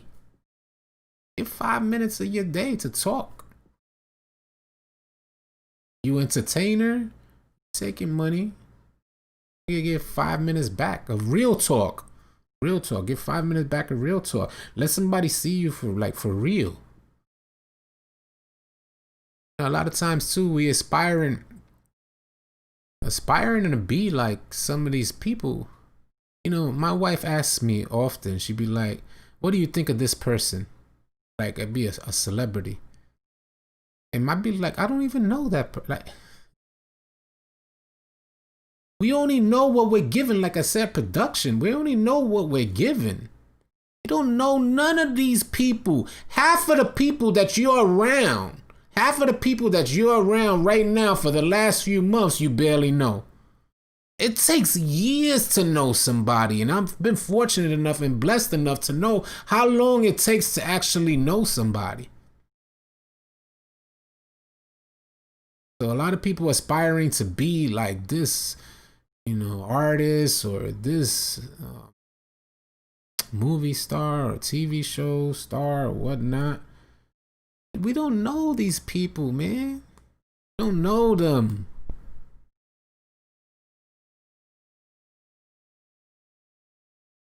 I'm not spinning. I don't want to talk about some nonsense like that. I think a lot of people know that, but the reality aspect of this and the accessibility that we have from like their Instagram pages and their lives that they may do every now and then allow us to think that we know. And then we forget that we don't even know our own brother. How many of your neighbors do you know? Like your actual neighbor, your right next door neighbor. We don't even be knowing our own neighbor no more.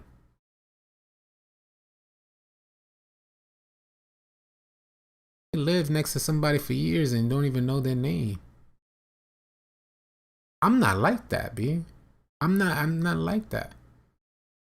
I'm not like that. Anywhere that I move is, what's your name? Because you're not finna live next to me without me knowing who you are.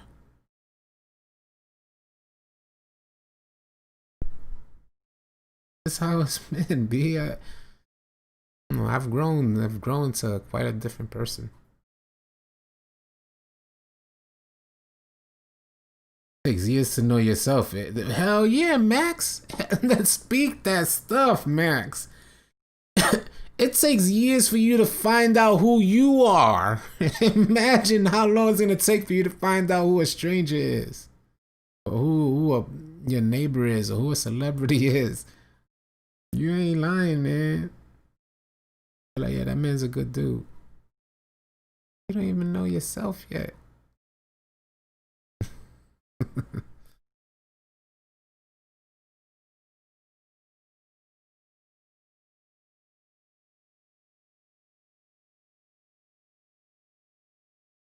What up, Titus?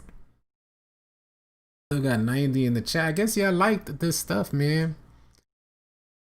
We can do this stuff more often and speak on certain situations if y'all like, man. People don't know people because they're consumed with distractions. That well placed, hella well placed. Sports entertainment is a well placed distraction.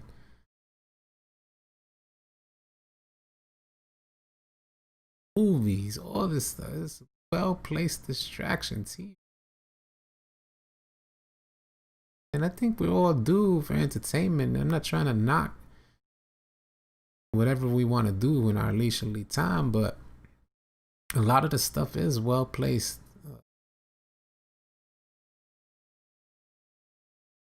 GBN, what up?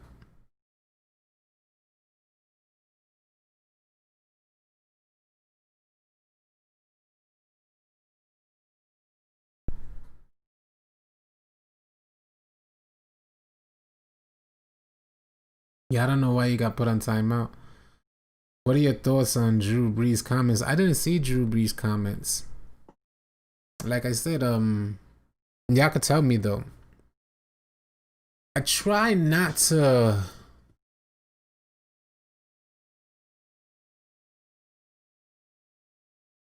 I try not to consume my mind with a lot of stuff. So like, especially things that stir me up. So obviously Drew Brees says something that didn't sit well with a lot of people, but I haven't even seen it or heard about it, and there's a certain freedom in that. Take that in for a second. There's a certain freedom in that, man. So you're not getting upset about what perfect. Drew Brees is a perfect stranger to me. I never see that man. I'll never see that man. I liked him as a football player, and that's what Drew Brees is, a football player. Care less about this man. But this is what I mean. Although I'm not trying to dismiss that he could have said an offensive comment. I'm not trying to, but I just mean to say that a lot of things that we let take stock up in our mind are unnecessary. You know what I'm saying? Because Drew Brees who is Drew Brees? Just like Drew Brees was be like, yo, who is this little Puerto Rican dude? That's how I feel about Drew Brees. Just the same difference. Who are you? I don't know. Yeah, that's how I feel. Yeah.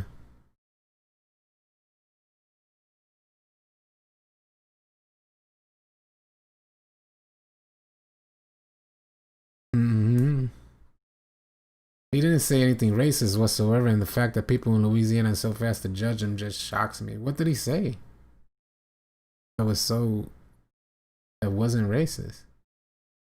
We feed into this giant machine while the evil hides among us and consumption. Mm-hmm. Feel that all the way, man. Mm.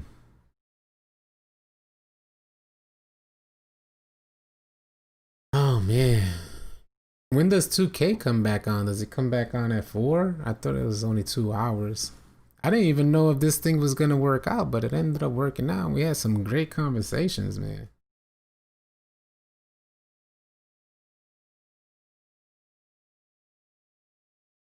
Oh, look up the visual.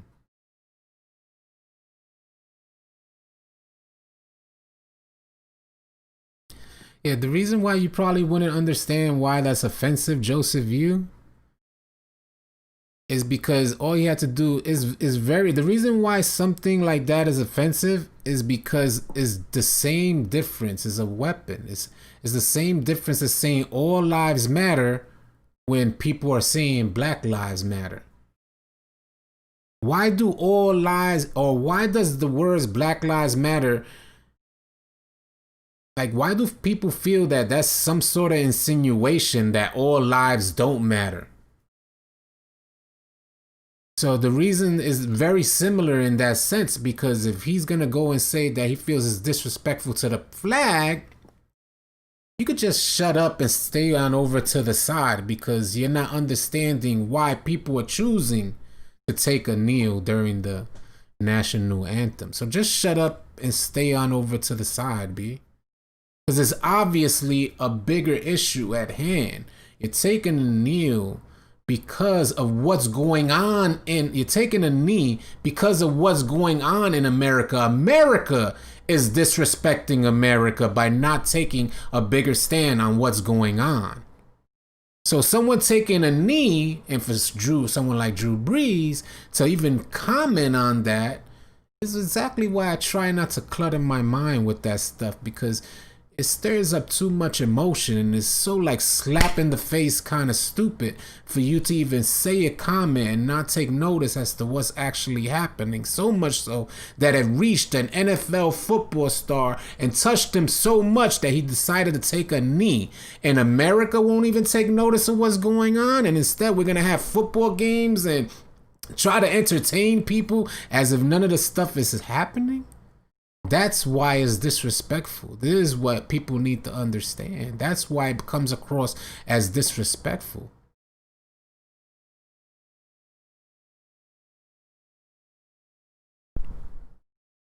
Exactly. That's another, yeah, it's hella disappointing. I don't blame you for that, for saying that neither.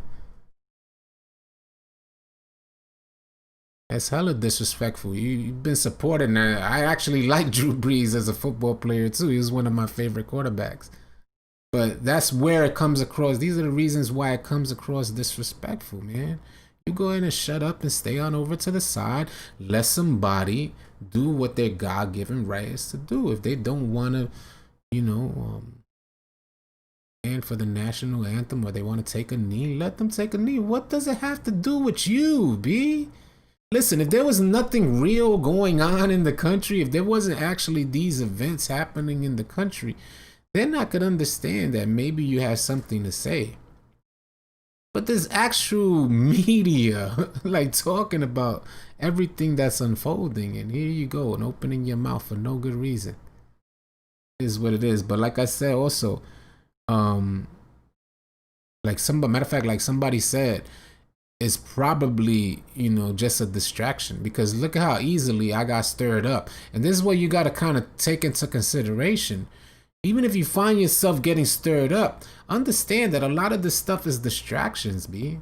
Look how easily I went from saying I don't even like cluttering my mind with this nonsense because it stirs me up. Then I read what somebody said, what Drew Brees said, and I get easily stirred up. This is what you guys need to see in yourselves, B. Whenever you're taking in any of this information, any of the information, see that in yourself. Don't let it throw you off of your grind or whatever you got going. Because that's what this stuff is, a distraction, man. Don't let it distract you to hate more. Don't let it distract you to love like the wrong way.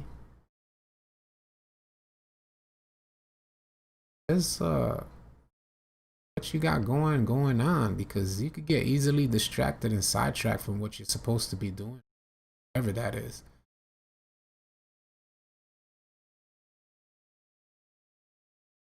That's a big fact, Cole. That's a big fact. Is the event happening now? Is Basketball Gods happening now?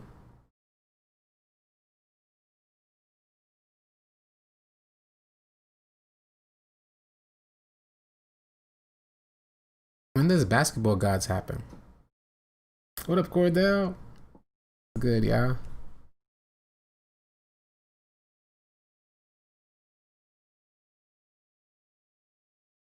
At 6 p.m. All right, so we still got some time. That's right. 8 p.m. I'm hella thirsty.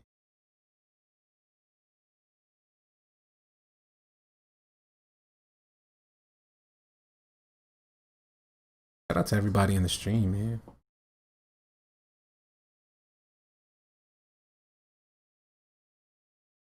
Man, I'd rather hear this than play City. Much respect. Much respect to y'all too, man.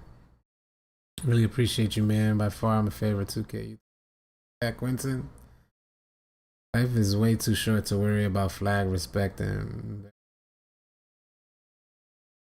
was the people at home feeling disrespected like they serve. Oh, 8 p.m. post spin. They have 2 different times.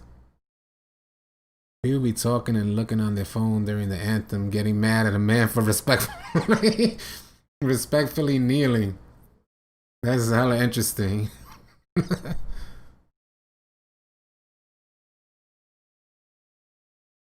give him that 2K song. Hell yeah. Distractions are everywhere. People need to learn to out, not to look at their own problems. What up, Boston? What's good, bro? Amanda, what's good? Man, oh man. Yeah, I don't know.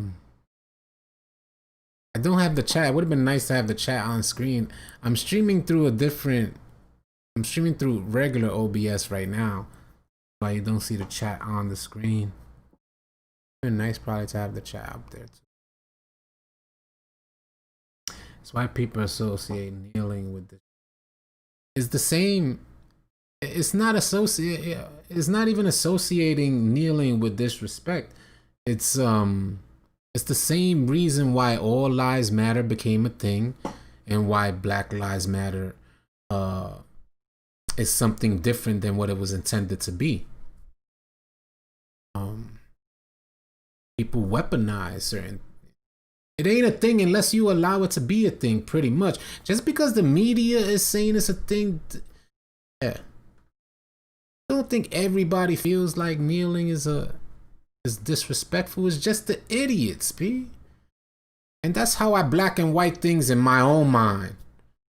Kneeling ain't a thing, but the media is saying it's disrespectful, and this star said it's disrespectful, and this celebrity king. So the media floods the masses with people who would say that this is disrespectful. Then they cover his contract dealings to show that some teams are staying away from him, and it is disrespectful. Trying to just create this dialogue that it's not a thing, B. I don't care if you the president. I don't care if you the head of this club, coach of this team, super celebrity. An idiot is an idiot, and it'll always be an idiot, B. I don't care if CNN reports it differently. I'm grown enough to know, B. And that's what a lot of people just kind of forget. Forget how to make decisions because we stuck looking at the idiot box all day. Trying to influence our decisions. That's why I said be careful what you're letting into your mind, y'all. Find yourself stuck and you find yourself so easily influenced, and I'm Travian, I know it's not you. I'm just making light of your comment. But if y'all out there and you find yourself easily influenced over nonsense, there's no confusion, man. Someone finds him kneeling being disrespectful, then they're idiots, because I grew up where if you disrespected, a lot crazier things happen to you than someone just kneeling. So we know that kneeling is peaceful. It's like as humbling and as peaceful as you can get, period, taking a knee. So for someone to kind of change that all around, easily dismissed and pushed over to the side. Won't even hear them. They have no room in my mind and are taking up no stock, none of my thoughts.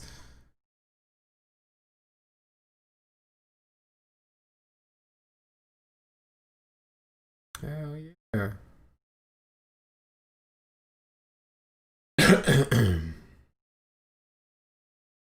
Yeah, I don't think it's no. I know nobody could say that they can't do it.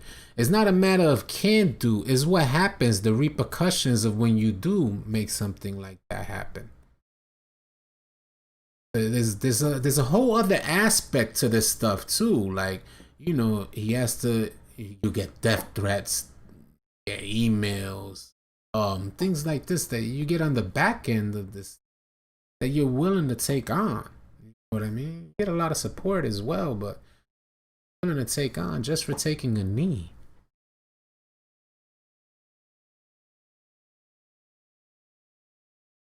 Back online? All right, no, we're back online. I don't know. I thought you were saying it.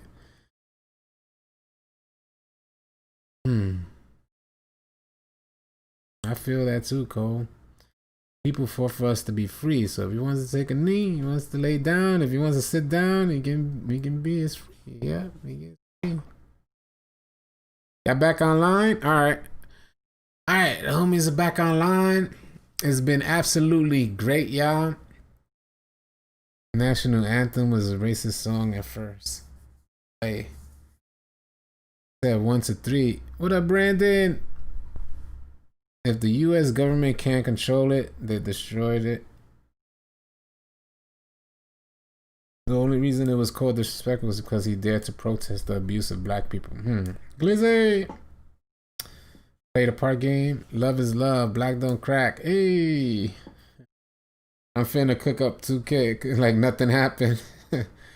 All right, everybody's back online. Take pause and discuss. Okay, now basketball guys, we gotta go play. Hey, all right, I'll be back online in a minute. I might end up dropping a video. I don't know. I'm thinking about recording. I was gonna record before this, but I figured let's get online and make this happen. All right, my homies, you already know. Peace and love to all of y'all. Stay blessed. Easy, y'all. I'll catch y'all on a live stream in a little while.